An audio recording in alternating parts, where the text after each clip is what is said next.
What's up guys, M here with another Halo 4 gameplay. Got a little bit of extraction on Adrift in the Throwdown playlist. So, I wanted to make this vid to talk about the upcoming changes to Halo 4. It's a pretty big deal. If you haven't heard about it, 343 has been working on some weapon balancing, and the update is set to drop on June 3rd. So that's in like 2 weeks. And when you sign into, or when you log into matchmaking, you're gonna, pick the same loadouts that you've been using, but essentially when you start the game up, the weapons you're using are gonna be different. Now, I think it's worth pointing out that this is just a matchmaking update. It's not a title update, which means these changes are only gonna be in matchmaking. You go into something like custom games, and the weapons are gonna be the same that they are now. But what you can do is actually download the game types from your recent history, just like you would download a map or something. So anyway, I wanted to just briefly, I guess, go over exactly what the changes are going to be, and then I want to kind of just give my thoughts on all these changes.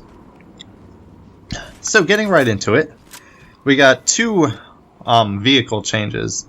That is the Mantis and the Warthog. Both of them have received a 35% damage buff to their chain guns. And I'm just going to kind of talk about this right now. The Mantis, I think, is pretty overpowered as it is. So the fact that it got stronger machine guns is just, it's whatever. I don't really care. But the Warthog, I'm definitely happy to hear about that. Me and my good friend were Warthog heroes back in like Halo 3. And obviously, we were disappointed when it came out, Halo 4. Not only did it have that ugly rectangular reticle, but it was just so weak. The thing like shot marshmallows. And like not regular marshmallows, like Lucky Charms marshmallows that were like stars and rainbows. So this damage buff is definitely a good thing. It's going to make the Warthog actually usable again. So yeah, I'm happy about that. Moving into the weapons now. First we got the pistol, which has received a slight damage buff, but is still a 6-shot kill. So that's 5 shots to the body to pop the shield, and then 1 to the head to kill. But basically it's going to take less body shots now. Next up we got the beam rifle. Maybe no surprise here, they reduced the auto aim when the beam rifle is unscoped. That's, we were waiting for that to happen. Then we got the assault rifles, and this is for every assault rifle, the AR, the suppressor, and the storm rifle. All of them have received a slight damage boost, where it's now going to take 2 to 3 less shots out of the clip to kill.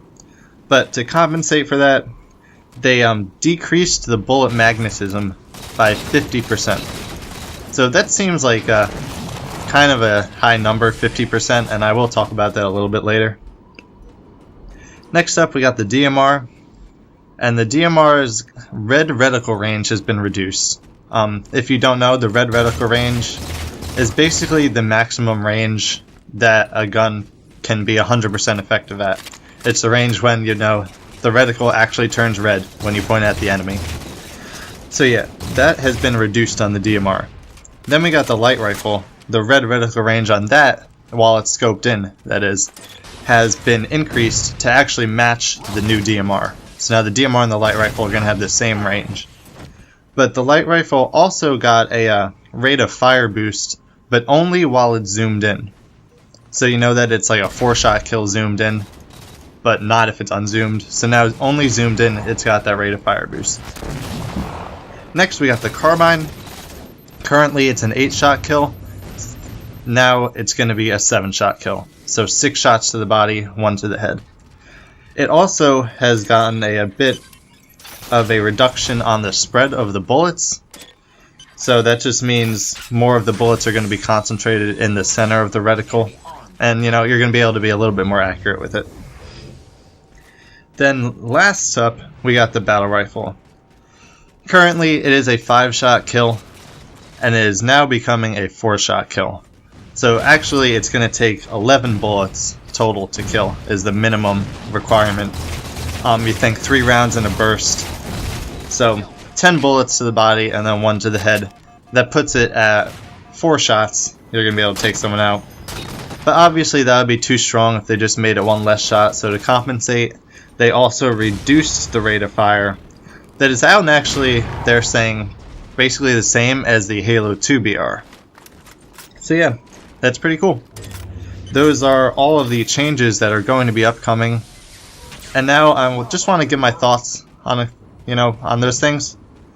Also, the 343 had their live stream on Friday, where they basically showcased all of these new weapon changes. So a lot of the things I'm going to talk about are going to be reflective of what I saw on that stream. So starting off with the pistol, didn't see a whole lot of this while they were playing, but I think the damage buff is definitely going to help it out. It's going to allow it to be a little more effective at range, but as far as secondary weapons are concerned, I don't think it's going to become, as used as the bolt shot or the plasma pistol. Each of those, they have their own things that they're good at, and they're really useful. So I don't think that you're going to see the pistol that much more, but it is definitely going to be more useful to pick it up if it is on the grounds. If you're playing throwdown and you only have 1 starting rifle, the pistol will definitely be worth picking up. It's still going to be decent. Then the beam rifle. There's really nothing to say here. This change had to be done. Everyone knows that it was basically a shotgun at every single range, close to far. There was no reason to zoom in. So it is a little sad to see it go, because it was so much fun to just no-scope everyone, but it had to be done. Next we got the assault rifles. Now, first I want to say that the assault rifles are probably the best thing about Halo 4. I think 343 absolutely got the assault rifles right when they came out with this game. They actually do what they're supposed to do at the range they're supposed to do it. So I was really excited when I heard this news, because the damage buff is going to allow it to be more effective at close range to combat the other buffed weapons, but it's also going to give it a little more potential at long range.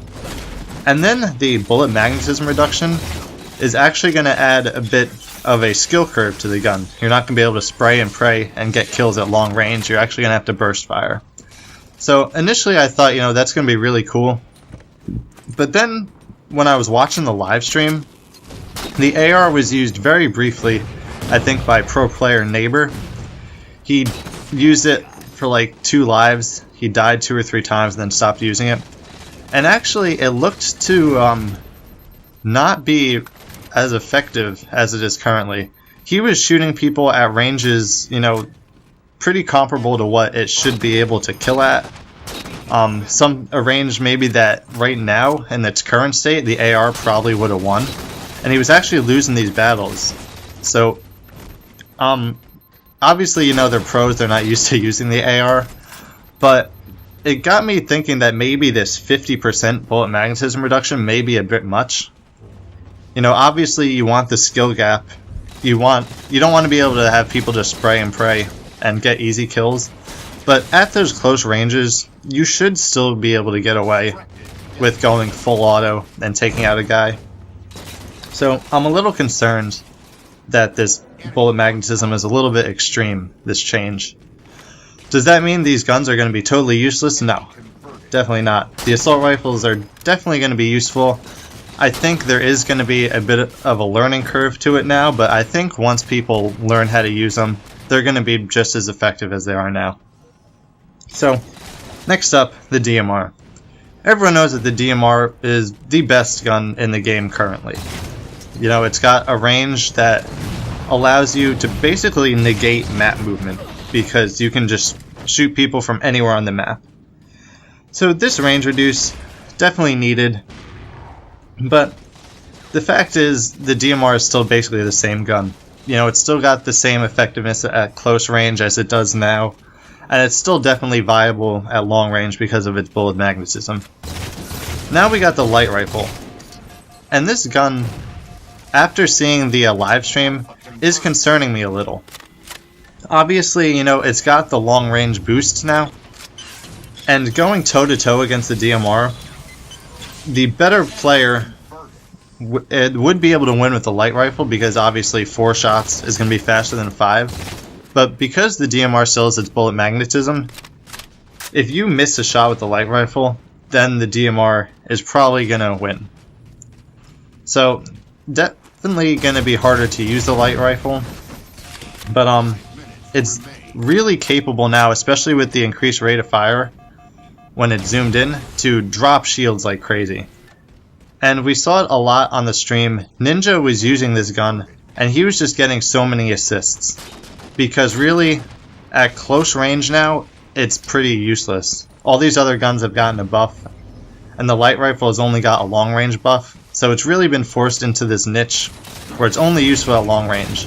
And you saw it on the live stream, Ninja would melt someone's shields really fast, but then he would get killed before he could finish them. So I'm a little bit concerned about the well-being of the light rifle. It'll definitely be seen a lot in big team, and I don't know. It's going to be more of a support gun, I think, in competitive play. But, you know, it's going to be interesting. Just got to see how it ends up working out.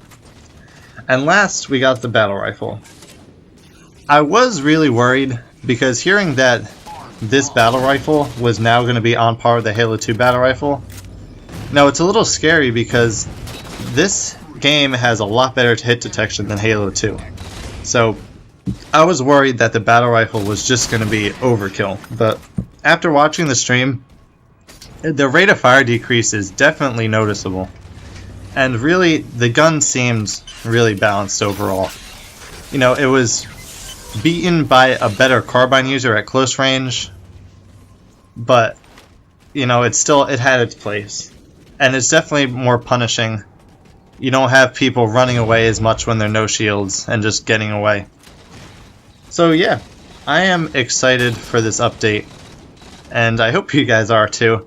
Please let me know, leave a comment what you think about these changes, if you're excited or not, if you agree with my opinions, if you watch the live stream also, let me know. And I hope you guys enjoyed the video. I will see you guys next time.